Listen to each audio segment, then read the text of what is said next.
So we've got two fantastic experts. First, I'm so thrilled to introduce Courtney Wright. Courtney is the visionary behind LipRevolt, a socially conscious cosmetic company based in Atlanta, and she has a passion for empowering women and promoting activism. Courtney has grown LipRevolt into a brand recognized for its high quality products and its mission-driven approach. Hi, Courtney. Hey, Brittany, you're such a ray of sunshine. Oh, Thank you for the introduction.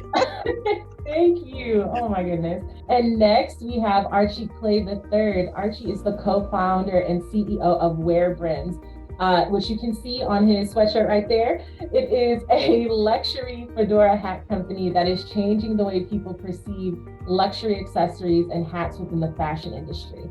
He started the company in 2017 with his fraternity brother and longtime friend with the goal of spreading confidence and love throughout their designs and creativity. Archie, it's so wonderful to have you here. What's up, guys? Thank you for having me. I really appreciate it. What are strategies that you use to build and maintain relationships with your e-commerce customers? And just ask. Your customers don't care. Just ask. You might send a follow-up email. I remember I was looking at my email subscribers and I had this repeat customer, and then all of a sudden she unsubscribed. And I was like, what in the world is going on here? Not her. So I sent her an email and I was like, hey, just wanted to know, did we do something? Yes. I didn't word it like that. But of course, I just asked them, and I gave them a coupon to come back to us. And that day she made like a huge order. Wow. So, you just never know. I think one thing we just did recently that we did a survey for last year to really understand how our customers feel about the brand, negatively or positively, right? And to really implement that into our 2023 strategy, right? And one thing we realized is that our customers really want us to really get back to telling stories, because we grew up. When I say grew up, we started the brand on telling stories. And I think sometimes when you get to scaling, you forget about that. You're so focused on the operation day to day that you forget that the product itself that is connected to the customer in some way. If people follow you and are aligned to the brand based on the ethos, how you started, right? So you have to reflect on yourself every year, every quarter, right? To say, hey, how are we aligned to where we started? Are we going away from it, right? And I think it's okay to take a step back and say, hey, let's go back to the principles, right? What does that look like? Because at the end of the day, those are how you acquire customers. And I think you also got to realize that things are very expensive now, from text messaging marketing to email marketing to especially ads, right? So you have to figure out unique ways to acquire customers and keep them there, right? For us, we just created this thing called I Graduated Life. It's a monthly series where we'll be highlighting celebrities, influencers, everyday people, and being in for them to tell their story around what it looks like to really graduate different milestones in your life. But that's also connected back to the ethos of WearBrims, right? I think it's being creative, because you got to understand that social media may not always be there. So are you going to survive if social media is not there? So for me, it's thinking as a CEO, I don't want to build my business off of Instagram, right? I don't want to survive off of Instagram. Like, I don't want to, if we don't post, that means that we're not getting no sales. We should still be generating sales regardless if we post it or not. Social media is the place for us to gather information, gather data, communicate with our customers, get information from them, show new products, test new products. Hey, what do you think about this colorway? I think social media is, like I said, is very, very different. I think that we have evolved with social media. I think social media in the beginning for us was a main driver for sales for us. I can say maybe 2018, maybe 20, right? I think the COVID hit, it changed the landscape of what that looks like, right? For us, social media at that time for COVID was survival mode, right? Survival mode meaning that how do we maintain our customers? We're not releasing any product.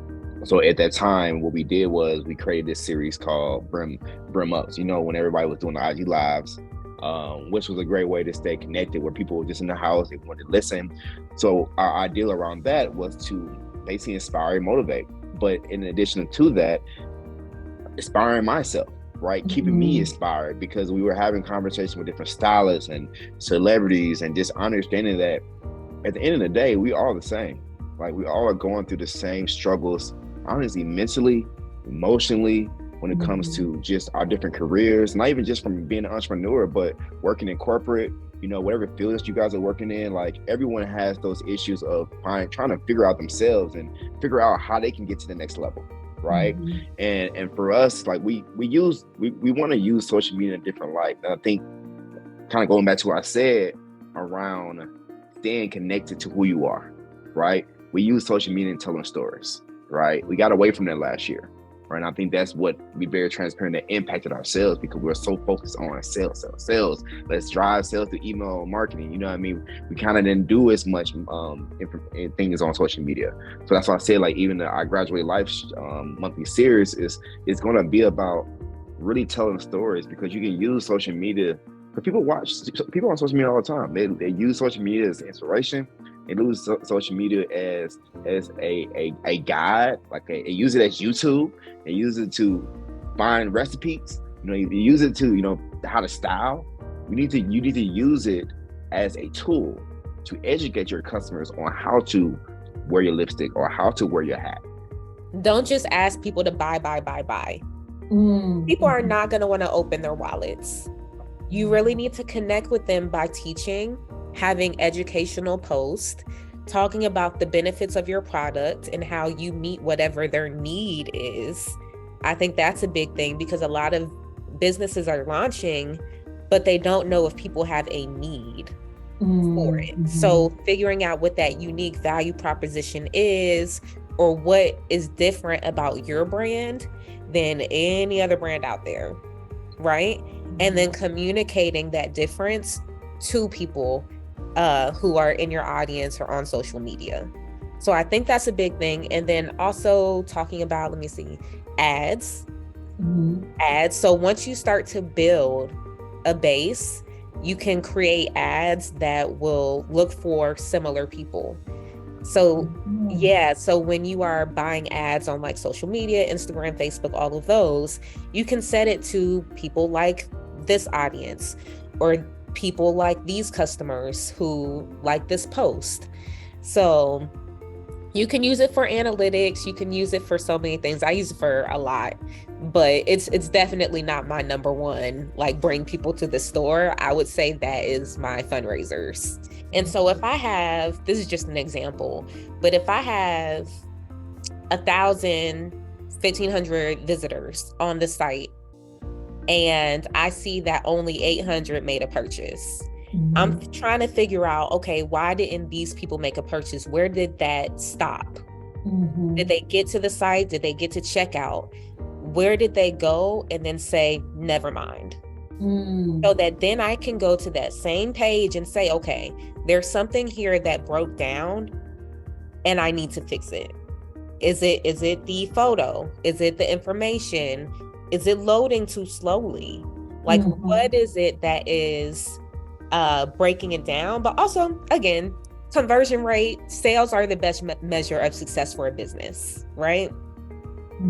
That's what everybody wants. Conversion rate, average order value. That's another big thing I look for. And I play a little bit with my shipping to increase that average order value. So if you buy one lipstick, you're going to pay about $8 in shipping. But if you buy 2 or more, 3 or more, it's free. So figuring out the right shipping can also improve your sales and improve like the average order value that you have for your customers. So that's another thing that I look at. And then also, LipRevolt is a mission-based brand. Like, it started as that, it's continued as that. And so just measuring the amount of money that I'm able to give to nonprofits every month, and then through the fundraisers, for me, that's a measure of success in itself, because it really is trying to use lipstick as a tool for change. And I feel like looking at those measurements help me do that. So thank you, Courtney. Thank you, Archie. And I hope you guys have a great day. Thank you guys for having me. Bye. Have a good one.